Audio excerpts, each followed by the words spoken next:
Welcome to Studio Snack. I'm Lydia Thornley, designer, creative director and sketcher. And I'm Narciso Oleda, creative director, designer and a Scooby-Doo fan. Narcis, you guys drove a Scooby-Doo van around Western Australia, didn't you? We did. It was so amazing. People recognized us. We became super famous around the Great Ocean Road. Amazing. Fantastic. And that gave us the idea for this episode. Scooby Snacks. Well, fictional snacks in general. And we've both been nerding out on snacks this time. I have blue string pudding from the Clangers, unbirthday cake from Alice in Wonderland, which I like because it has a link with illustration, the famous Tenniel illustrations for the original Alice. Narcis, you found out something about Popeye? Yes, so this is very interesting because I kind of knew a little bit the story, but I kind of learned a bit more about this. And apparently a German guy, and excuse my not exactitude because I don't think the detail isn't the devil in this story, is that this German person misplaced a decimal on the point when he was checking the iron amount on a spinach, and that made it look like the spinach had a lot of iron. So the girl was created Popeye to promote eating spinach. It makes you really, really strong. But in 1937, someone rechecked the levels of spinach, another scientific, and he noticed that there was an error on that point, and actually spinach weren't that high on iron. So Popeye was already in our lives and it was in our cultures, but the spinach are not as good as we thought, although they're still good. You found another fictitious snacks, didn't you, Olivia? Yes. Chocolate frogs from Harry Potter. Yum. Krabby Patty from SpongeBob SquarePants. No idea, ask a parent. I actually know that. Green eggs and ham from Dr. Seuss. Now, I actually ate this staying on the island of Sark in a tea room with rooms. They grew parsley in the garden and they bought eggs from the small holding down the lane. In the 90s, the Catalan TV showed Doraemon, which is a manga anime series, and he was eating a lot of dorayaki. It's like a Japanese cake filled with bean paste. It's not a fictional snack, but it made it really, really popular. And also the Teletubbies did very good on their merch and the fictional snacks, like the Tubbies custard and the Tubby toast. And I know that because of my nieces, not because I'm that young, unfortunately. Mm-hmm. And I also remember the Cookie Monster, which is an interesting story, actually was a fictional character of an advertisement that then became part of the cast of Sesame Street. That's interesting, that crossover. Yes. Roald Dahl stories have a rich seam of snackery that's crossed over into film. There's the Wonka bar in Charlie and the Chocolate Factory, which actually went into production. And there was the everlasting Gobstopper, also in Charlie and the Chocolate Factory. Yes, and we should remember the giant peach, which might be the healthiest fictional snack. And it's possible that it fills one of your 5 a day for life in one snack. Excellent. There's Lembas bread in The Lord of the Rings. That was for emergencies, and it could fill your stomach with just one bite. There's the toffee tree in the Chronicles of Narnia. I like that one very much. And of course there's also Paddington Bear's marmalade sandwich. That's a real snack in fiction. Yes. A very recent one, or relatively recent one, is the Gruslin soup from the Hunger Games, from the film and the books. Uh-huh. And some, continuing on the film, some of the brands that they became fictional is on the Jack. They were showing the Capon pizza, which sounds disgusting, but I think it's a brilliant idea as well at the same time.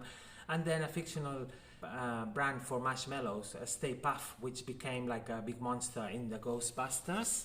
Fantastic. And then I had a dig around in literature. There's a book, The Food of the Gods and How It Came to Earth by H.G. Wells, about a group of scientists who invent a food that makes children grow into giants. And our link with brands in all of this is ambrosia, the food of the gods in Greek mythology, which came down to earth as a brand of rice pudding. Ambrosia was founded in 1917, originally making baby milk from Devon milk. Rice pudding was very popular at the time, but nobody could work out how to make a canned version that tasted good until in 1937 they discovered a process that cooked the pudding in the can. We've got a lot of fictional snacks here, haven't we?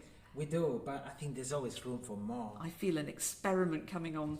Narcis, what's your fictional snack? So that was a difficult task because inventing a new fictional snack from scratch it's quite broad. So I thought I would ask ChatGPT for some ideas, and the ideas they gave me were very boring and weak. So I gave up and let the thoughts boiling in my head. And it was when I was eating a pastel de nata whilst waiting for a meeting that my inspiration struck. I wish that I could eat it for longer, and that is what I created. A time tart, which is a tart that whilst you're eating it stops the time, and you can eat it for as long as you want without having to rush out to your meeting flavoring it. Excellent. I use artificial intelligence to create the tart. We'll show this in our social media, but it was actually more challenging than what I thought. I used Midjourney and Leonardo because Midjourney doesn't know what a custard tart or a Portuguese tart is. However, it made really good clock handles of chocolate on top of cakes. On the contrary, Leonardo knew exactly how a tart looks and how it should look, but it didn't know how to do the clock hands on top. So I had to actually use the image of the Leonardo and then pass it to Midjourney, and then Midjourney put the chocolate on top, creating the handles. AI teamwork, that's what I call it. Two assistants. Yes. I did 2 experiments, you know me. I never make life easy for myself. Of course. Because you can grow tomatoes and basil together, I've often thought that it would be really good to have a mozzarella plant. Salad or pizza topping right there. So I illustrated one, like a sketch of an actual plant. It has leaves shaped like pizza slices. But I also did a mini zine called Memory Food. I make rock buns from a family recipe, and they never look or taste quite the same as I remember. But what if we had the superpower to download food from memory? But in my story, I realised that though the food is the same as I remember, I'm not. I'm a grown-up with a different palate. I taste things differently than I did when I was a kid. So maybe it's okay that we can make a recipe our own, and then we hand it down to someone else and they make it their own. Yes, that's a beautiful thought. So what does that tell us for our design practice? Well, I think I remembered what a wonderful tool illustration is for exploring ideas. When you draw it, anything is possible.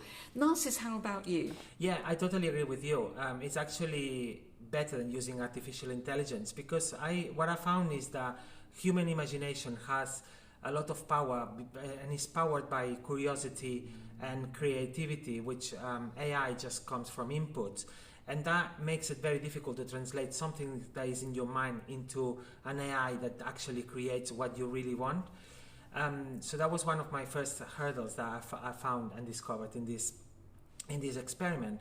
So I think human intelligence is a lot more interesting than what AI can give us.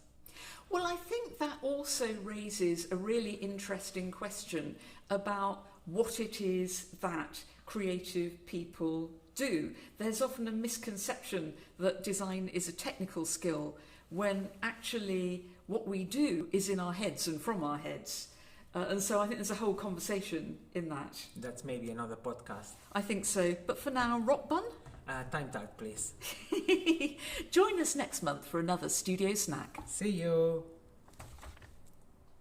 Thank you. These are from the freezer, so they're actually time tarts as well. Time tart.